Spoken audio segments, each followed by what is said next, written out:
Ok, on se retrouve pour la deuxième vidéo réno inspiration. On fait la salle de bain cette fois-ci puisque en fait on a tout acheté quasiment de la salle de bain et ça manque à être installé, mais du coup on a tout ce qu'il faut pour la salle de bain, on sait tout, où va où et où est quoi. La salle de bain, il y a un mix d'ancien et de moderne.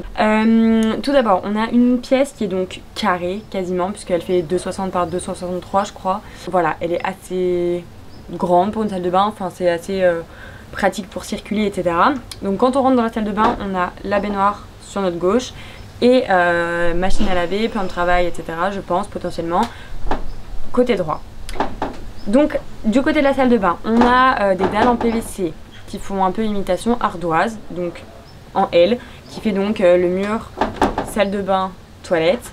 Puisque du coup on avait cassé le mur, vous avez vu dans les vlogs réno que du coup il y avait un mur qui séparait la salle de bain, on avait un WC en face, on avait un hall qui servait à rien et on avait un autre mur qui donnait sur une minuscule chambre.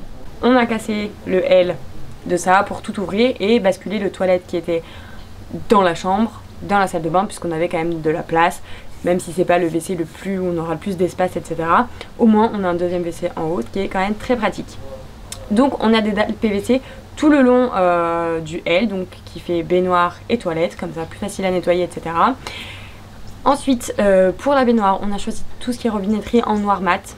J'avais pas envie de mettre du chromé parce que je trouve pas ça super esthétique. Donc on est parti sur du noir mat, sachant qu'on en a déjà sur la robinetterie de la cuisine. Une colonne de douche noir mat, un robinet en bas noir mat. Et en fait ça va concorder avec la paroi de douche qui est fait un peu style verrière. De toute façon je vous mets toutes les petites photos ici. Du coup je vais me décaler un peu, sachant qu'en plus il y a un peu de bordel là-bas je crois. Bref, donc la paroi de douche qui est un peu en mode verrière, que je trouve très très jolie. En même temps, sinon on n'y aurait pas pris pour la maison, hein, soit. Pour le revêtement de la baignoire, à l'heure actuelle où je filme cette vidéo, je ne sais pas si on met des dalles PVC ou si on met le prolongement du carrelage qu'il y aura au sol. À voir. Ensuite, on aura le toilette dans le coin qui donne avec la fenêtre, la petite montée de fenêtre.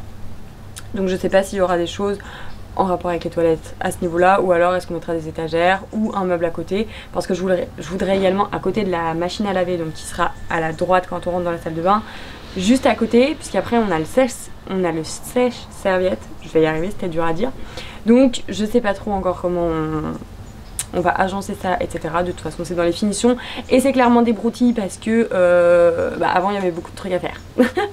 Ensuite, quand on est face à la fenêtre, on se décale et on a le morceau de mur qui reste au fond, où du coup il y a le meuble de salle de bain. On n'a pas pris un meuble de salle de bain lambda puisque je ne trouve absolument pas ce qui me plaisait. Désolée pour le bruit, il y a mon chéri et un collègue qui sont en train de fixer les plafonds. En fait sur Pinterest, qui est mon meilleur ami actuellement, on est tombé sur des meubles de salle de bain en mode établi.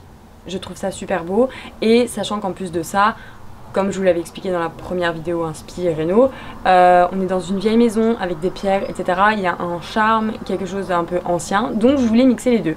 Donc son papa, mon chéri, mais vraiment, je sais pas comment on ferait s'il était pas là. Le dessus de l'établi va être du noyer et il faut qu'on voit comment on fait pour les pieds, mais ce sera dans ce style-ci. Et ensuite, on avait vu sur un site des vasques en pierre de... Putain, comment ça s'appelle déjà? Attendez. Comment ça s'appelle déjà la matière de l'évier? Ah, c'est de la pierre de rivière. Ah oui. Donc la vasque, c'est une vasque apposée donc sur l'établi et donc c'est de la pierre de rivière. Elle est immense, elle est trop belle. Vraiment tip top. Sachant qu'en plus la première qu'on avait reçue est arrivée cassée en deux, donc trop deg. Service, après-vente, etc. Mais ça s'est super bien passé. L'envoi était hyper rapide par la suite, donc très bien. Et sachant qu'en plus la deuxième vase qu'on a reçue, vu que aucun modèle n'est pareil forcément, le deuxième était beaucoup plus beau que le premier. Enfin la forme qu'elle a en tout cas, je préfère. C'est beaucoup plus original. Ça fait un peu comme un... voilà, elle est comme ça. En fait ça fait comme ça. Donc trop beau. Et on a choisi pareil une robinetterie noir mat pour là. Derrière la crédence, je ne sais pas encore ce qu'on va mettre, si on met les dalles PVC qui sont en accord avec le côté baignoire toilette, ou bien est-ce que je choisis autre chose. J'avais vu des petits carreaux un peu en mode un petit peu pierre comme ça, mais plus beau parce que là notre façade il va falloir qu'on refasse les joints et tout, enfin bref. ça c'est un autre sujet. On aura donc sous l'établi donc une étagère pour mettre des petits bacs de rangement et tout. On aura le sèche-serviette sur le côté, sachant, je me perds dans mes trucs, au-dessus de l'établi on aura rappel un petit peu moderne avec un miroir sûrement rond ou ovale, je sais pas, à moins qu'on trouve un carré, mais j'aimerais bien les bouts arrondis donc je sais pas trop, mais miroir LED, donc on a fait déjà l'installation électrique pour ça.